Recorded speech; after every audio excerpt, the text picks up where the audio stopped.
Release చేసి ఈరోజు railway line మన కనిగిరి దాకా రైలు వచ్చిందా లేదా? మరి ఎవరు కనుతుంది? మన సిబిఎన్ సార్. కాబట్టి అదేవిధంగా మనం తాగునీటి సమస్య, మన ప్రాంతంలో ఫ్లోరైడ్ ఉంది.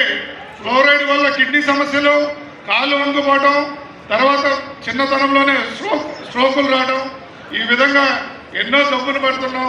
మన ప్రాంతాన్ని చేయమని చెప్పి అడిగితే ఆల్రెడీ కనిగిరికి 173 కోట్ల రూపాయలు 10,000 ఇంటికి కొలాయి కనెక్షన్లు ఇవ్వడానికి టెండర్లు కూడా పిలిచి ఈరోజు అయిపోవడం జరిగింది. మరి అదేవిధంగా మన రూరల్ గ్రామాలకైతే జలజీవన్ మిషన్ ద్వారా ఇటీవల మన ఉప ముఖ్యమంత్రి వారి చేతుల మీదుగా మనం ప్రారంభించుకోవడం జరిగింది.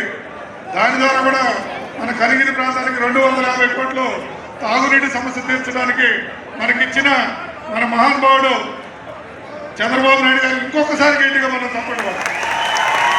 మరి మీ అందరికీ తెలుసు, జాతికి అంకితం చేశానని చెప్పి టీవీలలో పేపర్లలో ఒక సినిమా చూపించి వెలుగొండ ప్రాజెక్ట్ అయిపోయిందని చెప్పి ఈరోజేమో మీరు వెలుగొండ ఎప్పుడు చేస్తారని చెప్పి మనల్ని ప్రశ్నిస్తున్న ప్రతిపక్షానికి ఒకసారి ఆలోచించుకోమని చెప్తున్నా.